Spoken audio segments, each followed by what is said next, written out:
ओम साईं राम।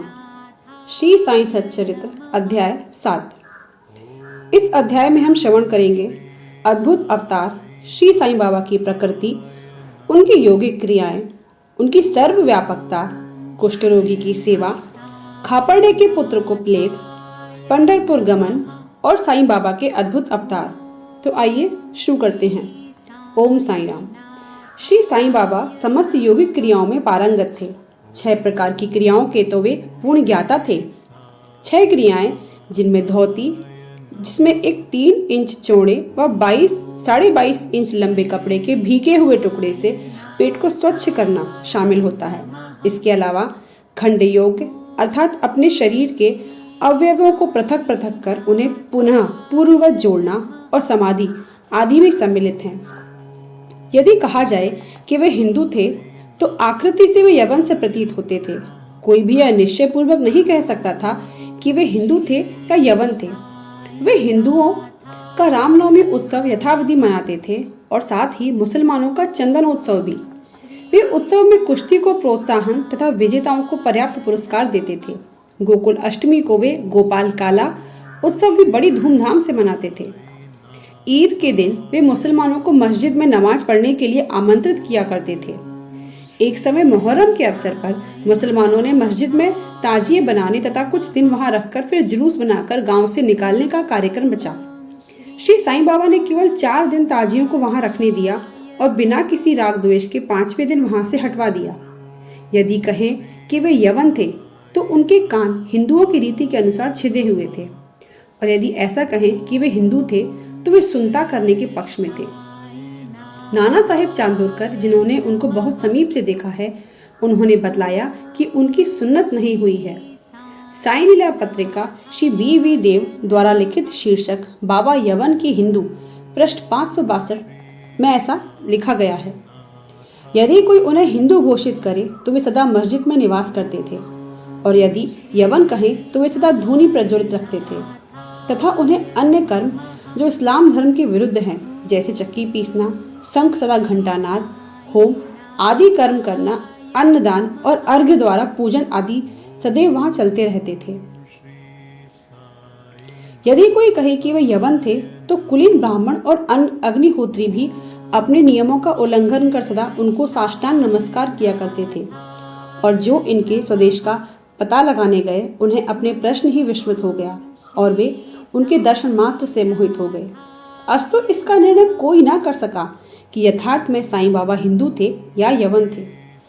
इसमें आश्चर्य ही क्या है, जो अहम व इंद्रिय जन्य सुखों को तिलांजलि देकर ईश्वर की शरण में आ जाता है तथा जब उसे ईश्वर के साथ अभिन्नता प्राप्त हो जाती है तब उसकी कोई जाति पाति नहीं रह जाती।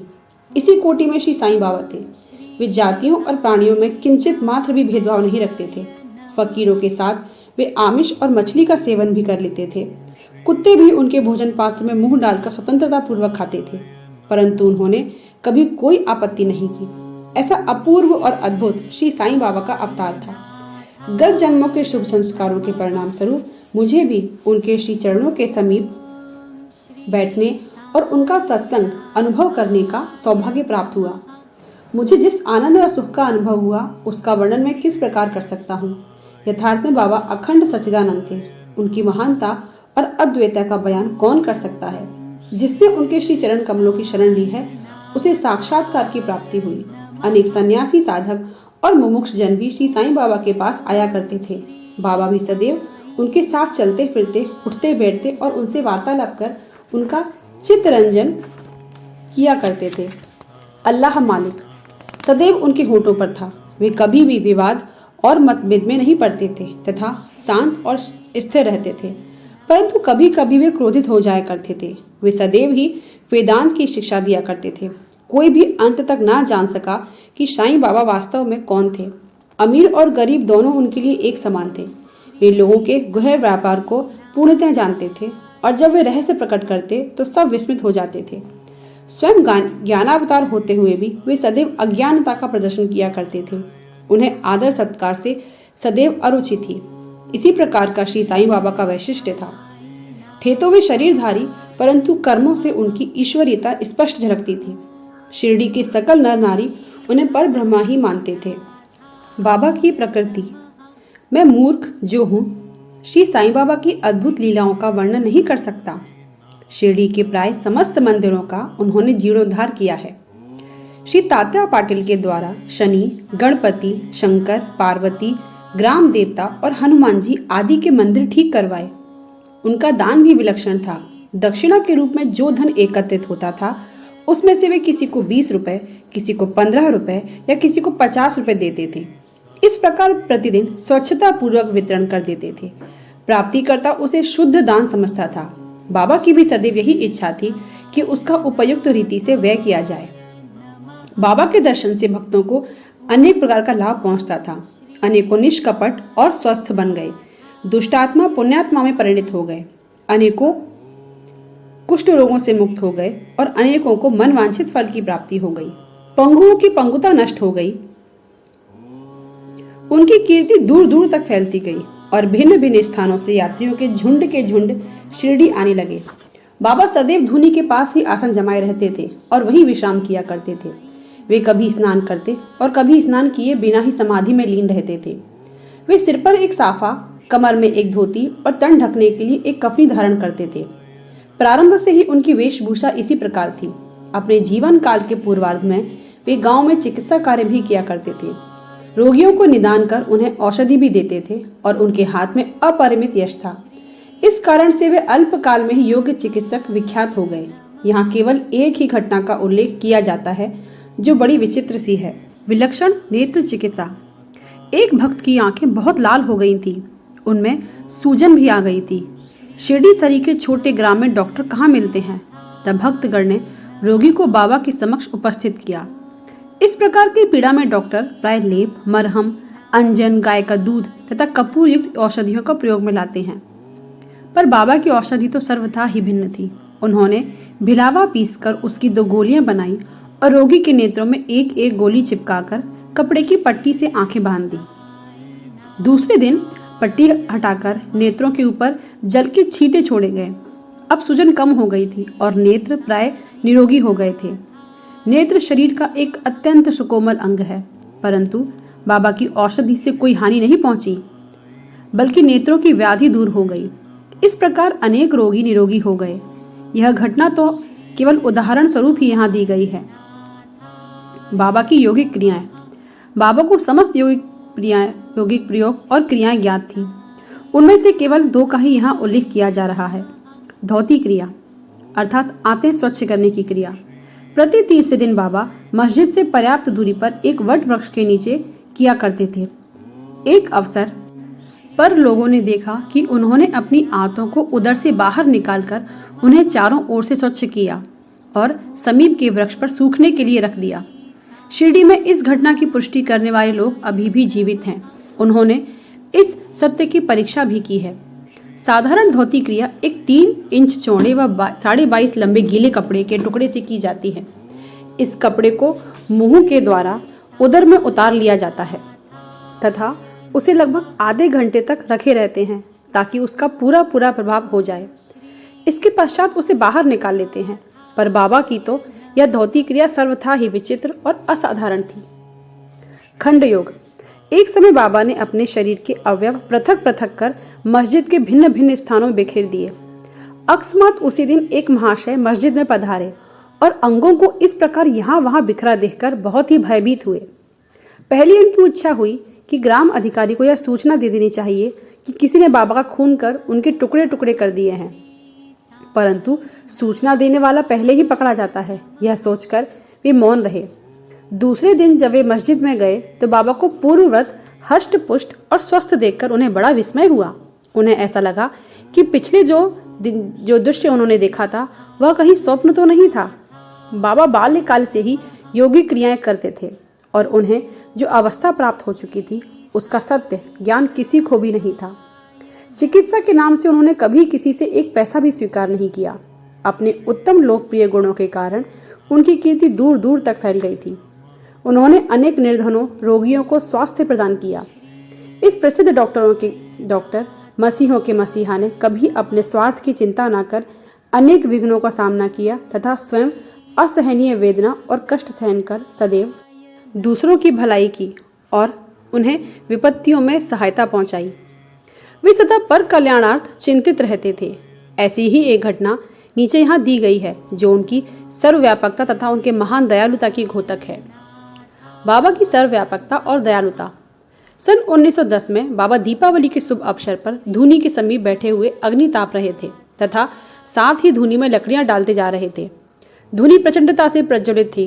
कुछ समय पश्चात उन्होंने लकड़ियां डालने के बदले अपना हाथ धूनी में डाल दिया। बाबा का हाथ बुरी तरह से झुलस गया। नौकर माधव और माधवराव देशपांडे ने बाबा को धूनी में हाथ डालते हुए देखकर तुरंत दौड़कर आए और उन्हें बलपूर्वक पीछे की तरफ खींच लिया। माधवराव ने बाबा से कहा, हे देवा, आपने ऐसा क्यों किया?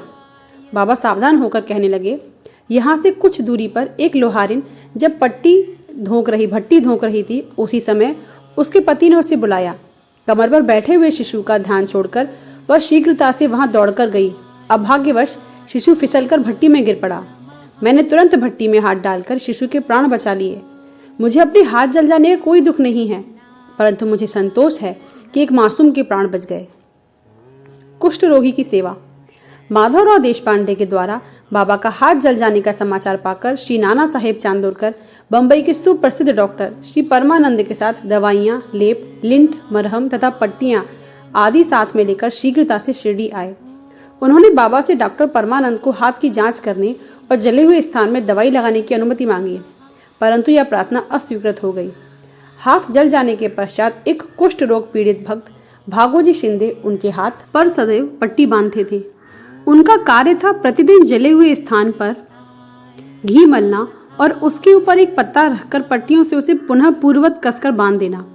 घाव शीघ्र भर जाए इसके लिए नाना साहेब चांदोरकर ने पट्टी छोड़ने तथा परमानंद से जांच व चिकित्सा करने का बाबा से बार बार अनुरोध किया। डॉक्टर परमानंद ने भी कई बार उनसे प्रार्थना की, परंतु बाबा ने यह कहते हुए टाल दिया कि केवल अल्लाह ही मेरा डॉक्टर है। उन्होंने हाथ का परीक्षण करवाना अस्वीकार कर दिया। डॉक्टर परमानंद की दवाइयां शिरडी की वायुमंडल में ना खुल सकी और ना ही उनका उपयोग ही हो सका। फिर भी डॉक्टर साहेब का परम भाग्य था जो उन्हें बाबा के दर्शन का लाभ हुआ। भागोजी को दवा लगाने की अनुमति मिल गई। कुछ दिनों के उपरांत जब घाव भर गया तब सब भक्त सुखी हो गए, परंतु प्रतिदिन प्रातः काल घी से हाथ की मालिश और पुनः कसकर पट्टी बांधना। श्री साईं बाबा की समाधि पर्यंत यह क्रम इसी तरह चलता रहा। श्री साईं बाबा सदृश पूर्ण सिद्ध को यथार्थ में इस चिकित्सा की भी कोई आवश्यकता नहीं थी, परंतु भक्तों के प्रेमवश उन्होंने भागोजी की यह सेवा अर्थात उपासना निर्विघ्न स्वीकार की। जब बाबा लैंडी को जाते तो भागोजी छाता लेकर उनके साथ ही जाते थे। प्रतिदिन प्रातः काल जब बाबा धूनी के पास आसन पर विराजते तब भागोजी वहां पहले से ही उपस्थित रहकर अपना कार्य प्रारंभ कर देते थे। भागोजी ने पिछले जन्म में अनेक पाप कर्म किए थे, इस कारण वे कुष्ठ रोग से पीड़ित थे। उनकी उंगलियां गल चुकी थी और शरीर पीप आदि से भरा हुआ था, जिसे दुर्गंध भी आती थी। यद्यपि बाह्य दृष्टि से वे दुर्भागी प्रतीत होते थे, परंतु बाबा का प्रधान सेवक होने के नाते यथार्थ में वे ही अधिक भाग्यशाली तथा सुखी थे। उन्हें बाबा के सानिध्य का पूर्ण लाभ प्राप्त हुआ। बालक खापड़ने का प्लेग। अब मैं बाबा की एक दूसरी अद्भुत लीला का वर्णन करूंगा। श्रीमती खापड़ने अमरावती के श्री दादा साहेब खापड़ने की धर्मपत्नी अपने छोटे पुत्र के साथ कई दिनों से शिरडी में थी। पुत्र तीव्र ज्वर से पीड़ित था। इसके पश्चात उसे प्लेग की गिल्टी गांठ भी निकल आई थी। श्रीमती खापड़ने भयभीत हो बहुत घबराने लगी और अमरावती लौट जाने का विचार करने लगी। संध्या समय जब बाबा वायु सेवन के लिए बाड़े, अब जो समाधि मंदिर कहा जाता है, के पास से जा रहे थे, तब उन्होंने उनसे लौटने की अनुमति मांगी तथा कंपित स्वर में कहने लगी कि मेरा प्रिय पुत्र प्लेग से ग्रस्त हो गया है, अतः अब मैं घर लौटना चाहती हूँ। प्रेम पूर्वक उनका समाधान करते हुए बाबा ने कहा कि आकाश में बहुत बादल छाए हुए हैं, उनके हटते ही आकाश पूर्ववत स्वच्छ हो जाएगा। ऐसा कहते हुए उन्होंने कमर तक अपनी कफनी ऊपर उठाई और वहां उपस्थित सभी लोगों को अंडों के बराबर 4 गिल्टियां दिखाकर कहा, देखो मुझे अपने भक्तों के लिए कितना कष्ट उठाना पड़ता है, उनके कष्ट मेरे हैं। यह विचित्र और असाधारण लीला देखकर लोगों को विश्वास हो गया कि संतों को अपने भक्तों के लिए किस प्रकार कष्ट सहन करने पड़ते हैं। संतों का हृदय मोम से भी नरम तथा मक्खन जैसा कोमल होता है। वे अकारण ही भक्तों से प्रेम करते हैं और उन्हें अपना निजी संबंधी बनाते हैं। पंढरपुर गमन और निवास। बाबा अपने भक्तों से कितना प्रेम करते और किस प्रकार उनकी समस्त इच्छाओं तथा समाचारों को पहले से ही जान लेते थे, इसका वर्णन कर मैं यह अध्याय समाप्त करूंगा। नाना साहिब चांदोरकर बाबा के परम भक्त थे। वे खानादेश में नंदुरबार के मामलतदार थे।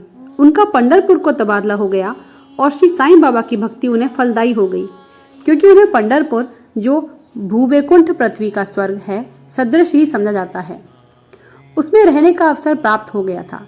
नाना साहिब को शीघ्र ही कार्यभार संभालना था, इसलिए वे किसी को पूर्व पत्र या सूचना दिए बिना ही शीघ्रता से शिरडी को रवाना हो गए। वे अपने पंढरपुर शिरडी में अचानक ही पहुंचकर अपने विठोबा बाबा को नमस्कार कर फिर आगे प्रस्थान करना चाहते थे। नाना साहिब के आगमन की किसी को भी सूचना न थी, परंतु बाबा तो सर्वज्ञ थे।